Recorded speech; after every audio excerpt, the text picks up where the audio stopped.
ॐ अज्ञानतिमिरान्धस्य ज्ञानञ्जनशलाकया चक्षुरुन्मिलितं येन तस्मै श्रीगुरुवे नमः।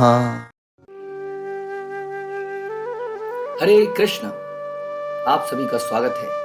हम पढ़ रहे हैं भगवद गीता अध्याय 2 गीता का सार, श्लोक संख्या 65। प्रसादे सर्व दुखानां हानिरस्योपजायते प्रसन्न चेतसो ह्रासो बुद्धि पर्यवतिष्ठते। इस प्रकार से कृष्ण भावनामृत में तुष्ट व्यक्ति के लिए संसार के तीनों ताप नष्ट हो जाते हैं और ऐसी तुष्ट चेतना होने पर उसकी बुद्धि शीघ्र ही स्थिर हो जाती है। तो किसकी बुद्धि स्थिर होती है, कौन स्थिर प्रज्ञ है, हम कई दिनों से चर्चा कर रहे हैं। तो यहाँ बताया जा रहा है उसी की बुद्धि स्थिर हो पाती है जो कृष्ण भावनामृत में डूब कर तुष्ट हो चुका है और इस प्रकार से उसके तीनों ताप नष्ट हो चुके हैं। तो कई सारे इंपॉर्टेंट चीज़ें अगर हम डिस्कस करें तो कृष्ण भावनामृत तुष्ट व्यक्ति, who is called satisfied person. तुष्ट व्यक्ति आकर किसको बोला जाएगा? किसको बोला जाएगा ये व्यक्ति संतुष्ट है। और क्या हमें संतुष्ट होना चाहिए? तो पहला अगर हम ये आंसर करें कि क्या हमें संतुष्ट होना चाहिए, तो आंसर है हाँ और नहीं। भौतिकता में हमें संतुष्ट होना चाहिए, आध्यात्मिकता में संतुष्ट नहीं होना चाहिए। क्यों? क्योंकि भौतिकता में वास्तव में संतुष्टि कभी नहीं आ सकती। संतुष्टि किसको कहते हैं? कई लोगों का ये फिलॉसफी है कि इतना एंजॉय करो, इतना एंजॉय करो, एंजॉय करने से विरक्ति हो जाए और फिर भक्ति के चले जाओ। ऐसी फिलॉसफी वाकई में कई लोग आज की डेट में भी कर रहे हैं। कई ऐसे गुरु हैं जो यही बताते हैं कि इतना एंजॉय करो भौतिक चीज़ों को कि एंजॉय करते करते उनसे विरक्ति पैदा हो जाए। लेकिन भगवद गीता ये नहीं बताती है। भगवद गीता के हिसाब से ऐसा व्यक्ति कभी संतुष्ट नहीं हो सकता है। तो इसलिए भौतिक संसार में कोई भी व्यक्ति संतुष्ट नहीं दिख सकता है जो भौतिक चीज़ों को भोगने का प्रयास कर रहा है। सेटिस्फैक्शन का रियल मतलब होता है कि अब और नहीं चाहिए। कब तक नहीं चाहिए? अब चाहिए नहीं। जैसे कि आपने बहुत सारा खाना खा लिया किसी रेस्टोरेंट में, आपने फील किया आई एम सेटिस्फाइड, लेकिन अगले दिन आपकी फिर हैंकरिंग होती है, बल्कि बढ़ जाती है। धीरे धीरे बाहर खाने का चस्का बढ़ता जाता है। पत्नी के हाथ का खाना नीरस उबला हुआ लगता है, बाहर का खाना अच्छा लगता है। और अब तो धीरे धीरे पति पत्नी दोनों ही बाहर खाने में इच्छुक होते हैं। तो हम देखते हैं कि अगर हम सेटिस्फाइड हो जाते तो हम बार बार क्यों जाने की इच्छा होती है ना। रियल सेटिस्फैक्शन में बात कर रहे हैं, तुष्टि की जो हम बात कर रहे हैं, उसका मतलब अब और नहीं। जैसे हम बोलते हैं ब्रह्म भूता प्रसन्नात्मा ना सोची न कांक्षति। जो व्यक्ति स्थिरता में स्थित होता है, भक्ति में स्थित होता है, उसकी और कोई डिज़ायर्स बचती नहीं उसके जीवन में, वो संतुष्ट हो चुका होता है। लेकिन इस संसार में हम बात कर रहे थे, कोई व्यक्ति संतुष्ट आप नहीं देख सकते। क्योंकि भौतिक चीज़ें कभी व्यक्ति को संतुष्ट नहीं कर सकती। इस प्रकार से यदि एक राजा है, राजा किसी बहुत बड़े सेठ जी के पास भी जाओ आप दान मांगने के, आएगा बहुत मंदा चल रहा है, कोरोना चल रहा है, बिजनेस एकदम ठप है, और आपको 100 रुपये देने से भी कतराएगा, और ऐसे राजा को क्या बोला जाए? संतुष्ट बोला जाए? नहीं, उस व्यक्ति को टोटली असंतुष्ट, एक तरह से भिखारी माना जाएगा वो व्यक्ति। क्योंकि भिखारी को और चाहिए और चाहिए और चाहिए। राजा बनने के बाद भी उसको और चाहिए, तो वो भिखारी है। और यदि एक भिखारी टोटली संतुष्ट है जितना उसको प्राप्त हो रहा है, या एक रिक्शे वाला अपने आमदनी से टोटली संतुष्ट है, तो राजा के मुकाबले में वो बड़ा राजा माना जाएगा। तो इस संसार में हम कह रहे थे it is very difficult to find out a person जो कि संतुष्ट है, जो कि सेटिस्फाइड है। उसका कारण यही है कि भौतिक चीज़ें हमें कभी संतुष्टि नहीं प्रदान कर सकती। चाहे वो बड़ी कार क्यों ना हो, बड़ा घर क्यों ना हो, बड़ा बहुत अच्छे कपड़े क्यों ना हो, ये कभी आपको सेटिस्फाइड नहीं कर सकते। इसलिए यहाँ पर जो बोला जा रहा है कि कृष्ण भावनामृत में तुष्ट व्यक्ति, तो तुष्टता ये कैसे प्राप्त होगी हम डिस्कस कर रहे हैं। ये सेटिस्फैक्शन हमें प्राप्त होगी भक्ति करने से। तो क्या मतलब भक्ति करने का मतलब है क्या हमारी कोई डिज़ायर नहीं होनी चाहिए? हम देखते हैं कि भक्तों की तो बहुत डिज़ायर है। प्रभुपाद की इतनी डिज़ायर थी, प्रभुपाद कहते थे मैं 108 मंदिरों को देख रहा हूँ, बस टाइम और हम बीच में हैं, टाइम ही है, समय आने पर सब पता चलेगा। आज की डेट में कितने इस्कॉन के भक्त हैं जो बड़े बड़े प्रोजेक्ट चला रहे हैं।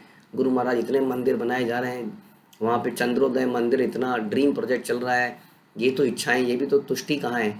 तो जब तुष्टि की बात कर रहे हैं तो एक भक्त जो है कृष्ण भावनामृत में तुष्ट व्यक्ति का मतलब है भौतिकता में तुष्ट व्यक्ति, यानी कि मेटीरियल डिजायर्स जिसकी समाप्त हो गई हैं, लेकिन स्पिरिचुअल डिजायर समाप्त तो नहीं हुई। मेटीरियल वर्ल्ड में जब किसी चीज़ को हम भोगने का प्रयास करते हैं तो लॉ ऑफ डिमिनिशिंग रिटर्न चलता है। लॉ ऑफ डिमिनिशिंग रिटर्न का मतलब होता है कि आपने एक चपाती खाई तो आपको बहुत आनंद आया, भूख लग रही है। आपने दूसरी चपाती खाई, थोड़ा सा आनंद कम हो गया लेकिन अभी भी बहुत आनंद आया। आपने तीसरी चपाती खाई, थोड़ा सा आनंद कम हो गया। आपने चौथी, पांचवी, छठी खाई तो आनंद कम नहीं हो गया, आनंद नेगेटिव में चला गया। तो ये होता है भौतिक नियम, law of diminishing return. Economics का रूल है कि हर कोई नेक्स्ट जो चीज़ हम इस्तेमाल करते हैं उससे जो हमें सेटिस्फेक्शन का लेवल है वो पिछली यूनिट से कम होता है। इसको कहते हैं लॉ ऑफ डिमिनिशिंग रिटर्न। इस संसार में ऐसा ही चलता है, चाहे वो कोई भी चीज़ हो। हम इच्छा करेंगे, अब हमने कुछ भोगा, हमें कुछ मज़ा आया, नेक्स्ट टाइम और भोगने का प्रयास करेंगे लेकिन मज़ा थोड़ा कम आएगा, फिर हम उसमें लगे रहेंगे, उधेड़ बुन लगे रहेंगे और इसी प्रकार से आगे बढ़ते रहेंगे। तो इसलिए यहाँ पे संतुष्टि नहीं है। लेकिन स्पिरिचुअलिटी में क्या होता है, हम क्यों कह रहे हैं कि स्पिरिचुअलिटी में एक तुष्ट व्यक्ति नहीं होता है, बल्कि और क्यों? क्योंकि ऐसा बोला जाता है अध्यात्म में हमारा टेस्ट बढ़ता चला जाता है। जैसे हम सुनते हैं कि चेतो दर्पण मार्जन, आपने सुना होगा शिष्टाष्टकम का पहला श्लोक, जिसमें बोलते हैं आनंदाम बुद्धिवर्धनम प्रतिपदम पूर्ण अमृत स्वादनम, कि इसका आनंद धीरे धीरे बढ़ता जाता है। यदि हम इसको शुद्धता से करते हैं तो इसका आनंद जो है बढ़ता चला जाता है। वही माला, हरि नाम की माला, हरे कृष्ण महामंत्र का जप, आपको याद होगा जब हमने पहली बार किया था तो हाँ थोड़ा दिक्कत आई थी हम लोगों को, हमें लगता था कैसे 16 माला करेंगे, it was very difficult task. और अब आप लोग 64 माला ऐसे करते हो जैसे कोई बच्चे का खेल हो। और निर्जला एकादशी में तो आप लोगों ने कमाल ही कर दिया, बिना पानी पिए कितने लोगों ने सेंचुरी मारी। कोई कह रहा है जी 101, कोई कह रहा है 108, कोई कह रहा है 128, कोई कह रहा है 150। It is very impossible. अब सोचिए, इसी को कहते हैं आनंदाम बुद्धिवर्धनम प्रतिपदम पूर्णामृत स्वादनम। यदि अगर इसमें टेस्ट ना होता तो हम कैसे इतनी माला कर सकते हैं, एक ही नाम को इतनी बार कैसे जपा जा सकता है, इट इज़ इम्पॉसिबल।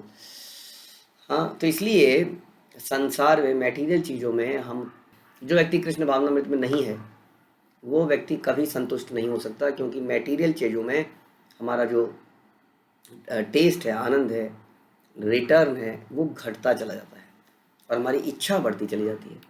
इच्छा बढ़ती है, टेस्ट कम होता है, अल्टीमेटली ये ग्रीड, लस्ट, हाँ ये सब होता है, इससे एंगर पैदा होता है और बहुत सारी समस्याएं आती हैं। तो मटेरियल हैंकरिंग में वो व्यक्ति कभी संतुष्ट नहीं होता। हमने सुना एग्जाम्पल या राजा का, जिसके पास सब कुछ है वो फिर भी असंतुष्ट है, या अमीर आदमी जिस पे सब कुछ है फिर भी असंतुष्ट है, तो तुष्ट नहीं हो सकता। कृष्ण भावनामृत में व्यक्ति तुष्ट हो जाता है, हाँ, लेकिन वो तुष्ट हो जाता है मेटीरियली, क्योंकि मेटीरियल चीज़ें उसको टेस्ट लेस लगने लगती हैं, क्योंकि उसको हायर टेस्ट मिल जाता है विच इज स्पिरिचुअल टेस्ट। और स्पिरिचुअल टेस्ट के बारे में ऐसा बताया गया कि वो बढ़ता ही चला जाता है। हाँ, वहाँ लॉ ऑफ इंक्रीजिंग रिटर्न लगता है। इकोनॉमिक्स का उल्टा रूल लगता है वहाँ पर, लॉ ऑफ इंक्रीजिंग रिटर्न, यानी कि एक रोटी खाई टेस्ट आया, दूसरी रोटी खाई और टेस्ट आया, तीसरी खाई और ज़्यादा टेस्ट आया, चौथी खाई, 100वीं खाई और ज़्यादा टेस्ट आया, क्योंकि there is no limitation of body, जो कि इस जन्म में हमारी लिमिटेशन है शरीर के अंतर्गत रहते हुए, हमें शरीर के अनुसार ही रहना पड़ता है, ठीक है। और वहाँ पर इसलिए कृष्ण भावनामृत में व्यक्ति भौतिकता में तुष्ट हो जाता है, हाँ, और स्पिरिचुअल टेस्ट के लिए प्रयास करता रहता है, अपनी सेवा करता रहता है। तो इस प्रकार से जो कृष्ण भावनामृत में मैटेरियली सेटिस्फाइड व्यक्ति हो गया है, उसके लिए संसार के ताप नष्ट हो जाते हैं। हमने सुना था पीछे भी कि 3 ताप कौन से होते हैं, आध्यात्मिक, आदि भौतिक, आदि दैविक। याद रखिए, आदि दैविक देवता से याद रखिए कि देवता लोग क्या करते हैं, देवता लोग बारिश देते हैं, धूप देते हैं ना, सूर्य देवता, इंद्र देवता। तो ये जो देवता हैं, कभी फ्लड आता है, कभी सूखा आता है, कभी बहुत तेज गर्मी होती है, कभी बहुत तेज सर्दी होती है, कभी तूफान आता है, पवन देवता इत्यादि। तो आदि दैविक कलेश एक कलेश हो गया। उसके अलावा हमने सुना था आदि भौतिक कलेश, यानी कि अलग जीव जंतु हैं जो हमें किसी प्रकार का कष्ट देते हैं। हमारे रिश्तेदारों से कभी कष्ट मिलता है, कभी किसी जानवर से, कभी कीट पतंगे से हमें कष्ट मिलता है। हाँ, इतने असंख्य जीव हैं, उनके साथ रहने में कुछ ना कुछ कष्ट हमेशा लगे रहते हैं। और तीसरा हमने बताया था आध्यात्मिक कलेश, जिसका मतलब होता है इंटरनल, माई इंटरनल कलेश, जो कि मैं अपनी बुद्धि से, अपने मन से क्रिएट करता हूँ, अपने अहंकार से क्रिएट करता हूँ। हाँ, because I am this body, everything related to this body is mind, वगैरह वगैरह। मैं अमर होना चाहता हूँ लेकिन मैं मर जाता हूँ, मैं बूढ़ा नहीं होना चाहता, मैं बूढ़ा हो जाता हूँ, मैं बीमारी नहीं चाहता लेकिन मैं बीमार हो जाता हूँ। हाँ, मैं मन में कुछ ना कुछ सोचता रहता हूँ, मेरे मन में द्वेष आ जाता है, कंपैरिजन आ जाता है, ईर्ष्या आ जाती है, जलन, बहुत चीज़ें आ जाती हैं। इसको कहते हैं आध्यात्मिक कलेश। ये तीनों कलेश आदमी को हमेशा मारते हैं। लेकिन ऐसा व्यक्ति जो कृष्ण भावनामृत में डूब चुका है, उसके लिए ये तीनों ताप नष्ट हो जाते हैं, और ऐसी तुष्ट चेतना होने पर उसकी बुद्धि शीघ्र ही स्थिर हो जाती है। यानी कि यदि बुद्धि को स्थिर करना है, ध्यान रखिए, तो हमें क्या करना पड़ेगा? स्थिर बुद्धि कौन है? जो कि इन तीन तपों से फ्री है, इन तीन कष्टों से फ्री है, और हमेशा इस प्रकार ब्रह्मभूता प्रसन्नात्मा ना सोचती ना कांक्षती, हमेशा इस अवस्था में रहता है वो। बहुत मेहनत करता है, बहुत टेंशन अपने सर पे लेता है। जैसे प्रभुपाद ने इतनी दुनिया भर की टेंशन अपने सर पे ली, फिर भी वो यही समझता है कि सब कुछ कृष्ण नहीं कर रहे हैं, इसलिए टेंशन फ्री भी रहता है। तो इस प्रकार से सब कुछ करते हुए भी अब वो व्यक्ति तीनों तापों से मुक्त रहता है।